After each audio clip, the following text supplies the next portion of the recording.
Hi, it's me. Welcome to another new Limbus Company ID Ego overview.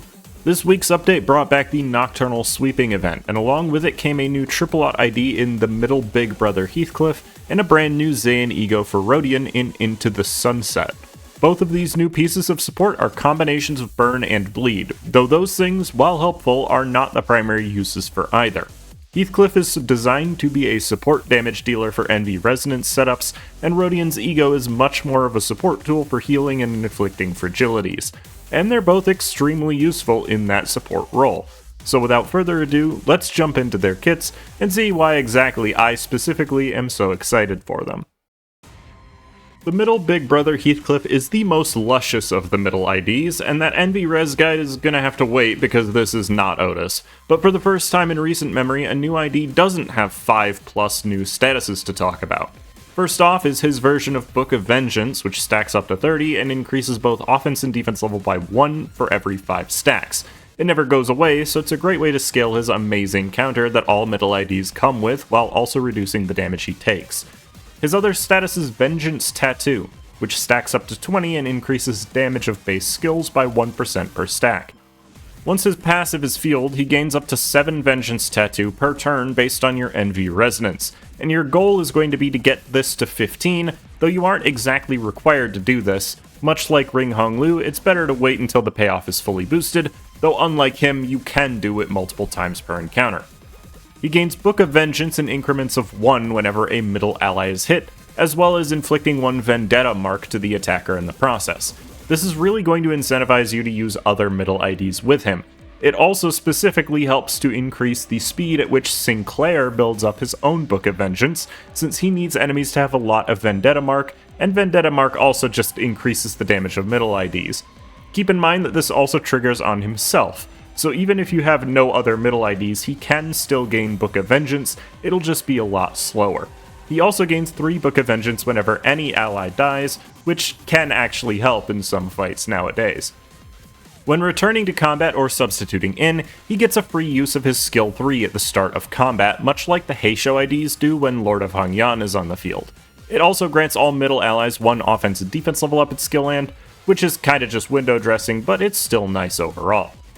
And the reason he wants Vengeance Tattoo so much. At turn start, if he has 15 or more, his bottom left skill is replaced with his empowered skill 3. This is the only way to use this skill, and it can activate multiple times per encounter. Another interesting quirk about it is that it changes the music as well, which is not relevant for gameplay, but it does further confirm that the middle battle music is actually diegetic.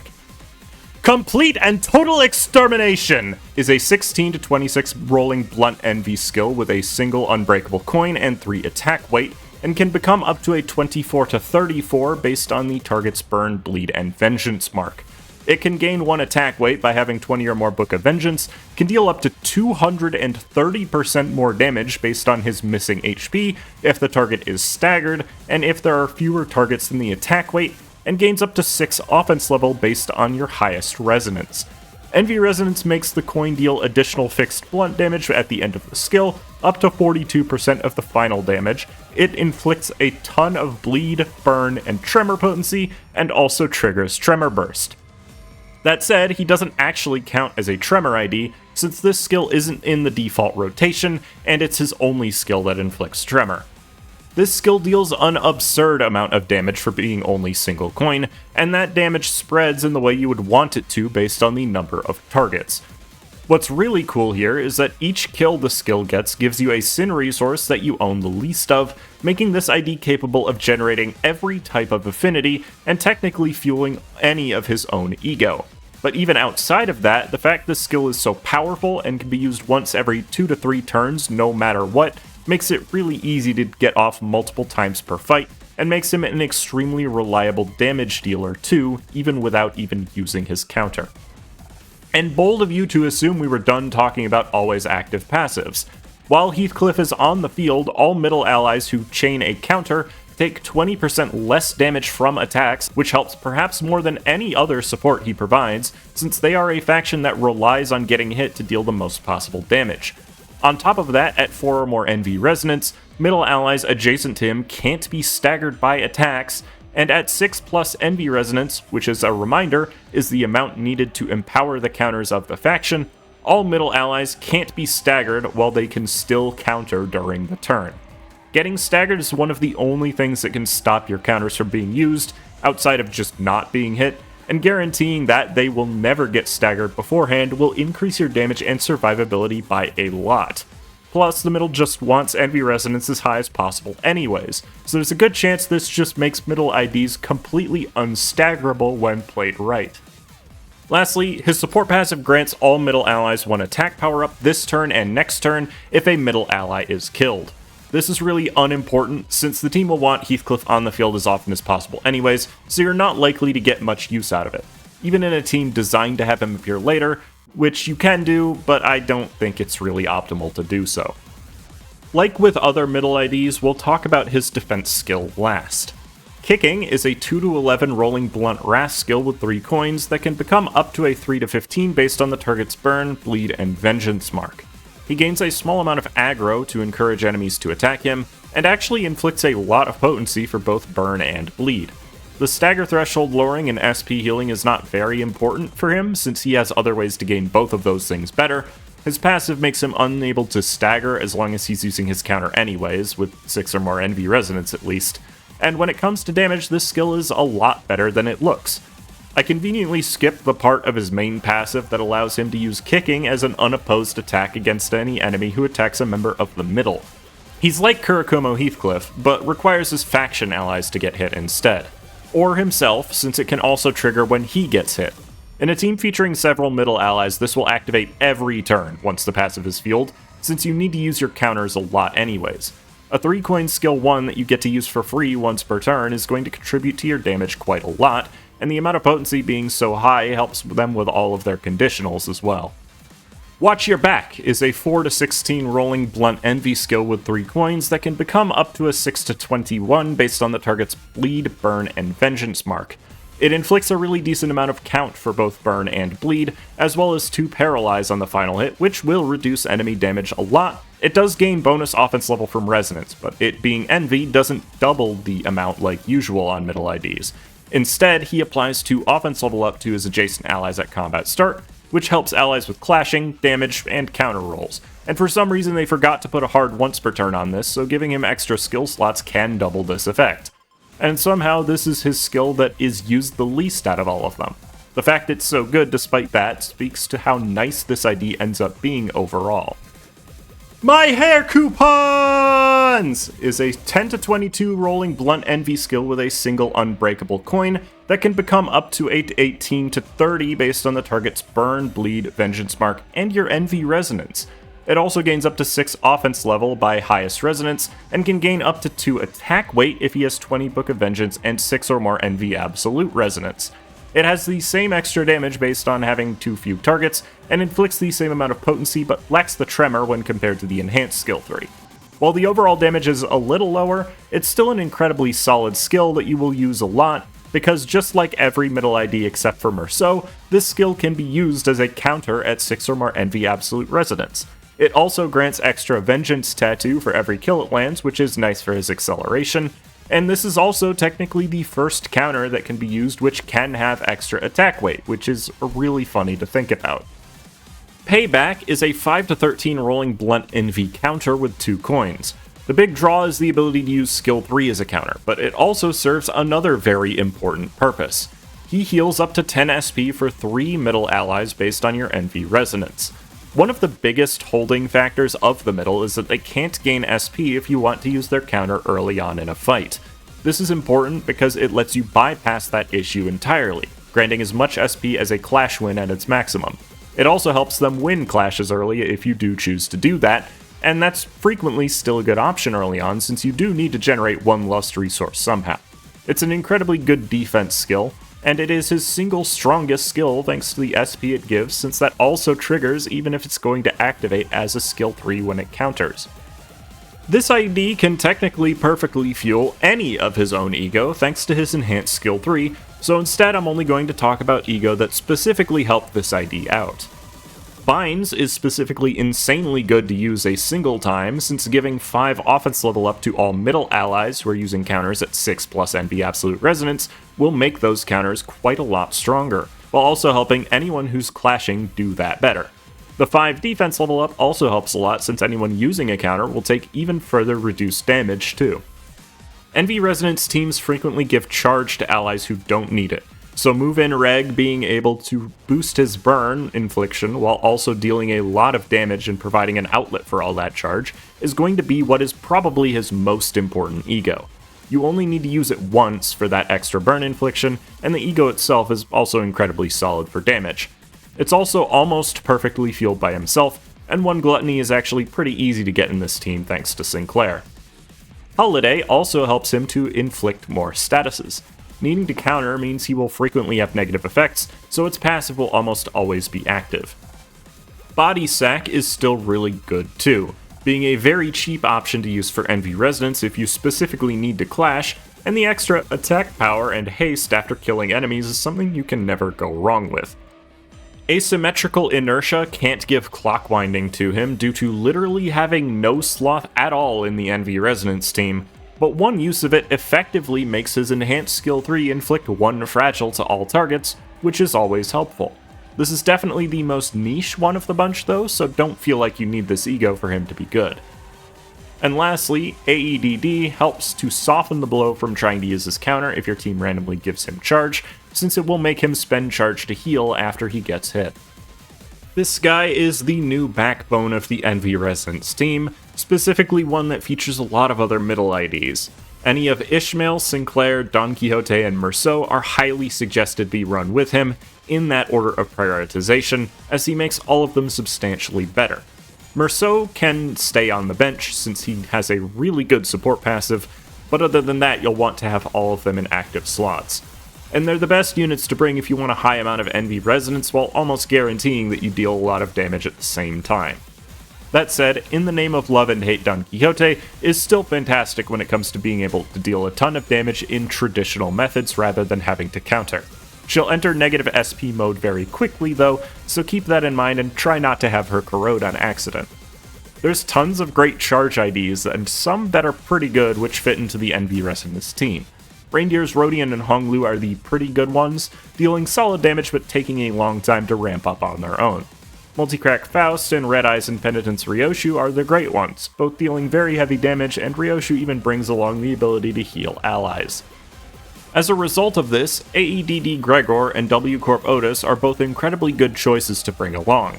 AEDD is only truly necessary if you either really want to field Gregor, or you bring along several other charge IDs, but he's a really solid unit on his own too.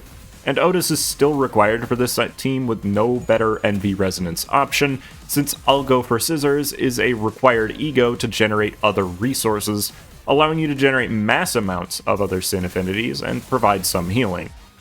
Lamp Gregor is strangely fantastic in NV Resonance teams despite having no NV skills or ego. His speed being the slowest in the entire game means he very rarely even ties with the middle ID's speed, so he'll almost never ruin your NV Resonance after the first turn since he'll have 2 Lamp and his speed range will cap at 3. You only need 6 NV Absolute Resonance to activate their counters, and reducing the amount of Vengeance Tattoo that Heath gains from 7 to 6 won't actually slow down his ability to use his enhanced skill 3 at all. He inflicts a bunch of burn, which will help with the new middle ID's conditionals and passive damage. The sinking he inflicts helps with clashing a bit, and his own damage is incredibly good. Plus, since your NV Resonance doesn't get ruined, Garden of Thorns can very consistently provide all of its max benefits whenever you have the opportunity to use it. Despite them not having NV defense skills, several of the ring IDs are great to use in this team too, since inflicting heavy amounts of bleed will help to fulfill the middle's conditionals.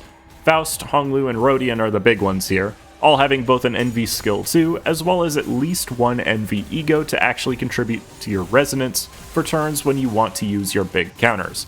Plus, they're all just fantastic IDs for damage. The pair of Prince and Princess Bloodfiend IDs are also great to run here, since they do inflict bleed, take advantage of bleed being inflicted, and Merceau allows your team to heal a lot of HP back thanks to Hard Blood armor. Burn is a really easy status to inflict. so alongside Ishmael, he can function really well in a burn team with other burn units that have envy skills. Unfortunately, most of those overlap with middle IDs, specifically Pequod Ishmael and Dawn Office Sinclair, but Liu Yiseng is always available for use right now at least, and maybe if we get more burn IDs with envy skills, the middle will be a great team to slot in as an engine there, hint hint. And Hornet Merceau is actually an incredibly solid choice since he has multiple envy ego to choose from, so he can contribute to envy resonance despite not having envy in his base kit. And lastly, running a 3-part middle core alongside the Heisho IDs is really funny, though Heathcliff has to enter battle later in that one. Lord of Hongyan will cause him to use both his skill 1 and skill 3 on entering battle for free, and running a bunch of Heishos allows you to take advantage of the Heisho team while also having a tanky set of middle IDs to bring along with them. Specifically, the Snakes having envy skills still allows you to trigger envy resonance pretty well, but since you'll be cycling through all of them, it doesn't really matter what order you deploy them in. You'll still have to use at least 1 ego in order to hit the 6 envy absolute resonance for the powerful counters. Next up, we have Rodion's new ZAYIN ego in Into the Sunset. It's a 16 to 24 rolling blunt lust ego with a single coin and 3 attack weight, but can gain 2 clash power based on the target's burn and bleed. It inflicts both wrath and lust fragility, which helps a lot of teams with damage a little bit, but the big draw is the absurd healing that this ego provides for how cheap it is. It heals 10% of max HP for up to 4 allies based on lust resonance, and if the ally is using a lust skill that turn, it also heals 6 SP for them.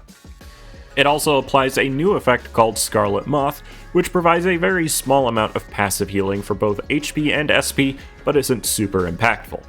ZAYIN egos are also very important, since they are what determine your default sin resistances, which matters a lot when you know what you're going to be fighting.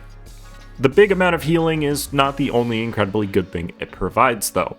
The passive makes it so you deal up to 30 lust or wrath damage at the end of a skill when it is the corresponding affinity, and that is a lot of extra damage. However, if it triggers the max amount of damage, it disables the damaging part of the passive for 2 turns, and instead gives 1 damage up of the corresponding affinity on the next turn, which is significantly weaker. That said, 30 extra sin damage every 3rd turn is still incredibly good, and there are several Rodion IDs that are capable of doing one or both of these damage types really well. The Corrosion is a 24 to 14 rolling blunt lust ego with 2 unbreakable coins and 3 attack weight.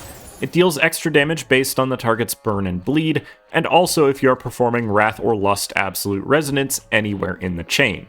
Unlike the Awakening, it actually inflicts a decent count for both of its respective statuses, which is nice, but it doesn't heal allies except by applying Scarlet Moth to them. It's a good amount more damage and not prohibitively expensive, but you'll probably get more use out of the Awakening due to the healing it provides. Rodion has several IDs that perfectly fuel this ego, specifically N-Corp Inquisitor, Liu, and Devyat, though of those, Liu is going to make the best use of it. This is because her best skills are the ones that activate the bonus damages from the passive, and the status is matched to all these IDs except for Devyat, who can still use it pretty well despite not inflicting burn or bleed.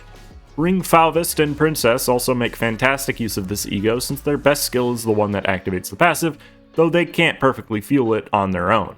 Being able to heal allies is a good enough reason to run it though, and it really isn't difficult to get the 2 wrath needed. What's important is that they're the best 2 to use the Corrosion offensively, since they both have ways to passively increase their damage, and the Corrosion is a solid option for both inflicting bleed and dealing a lot of damage.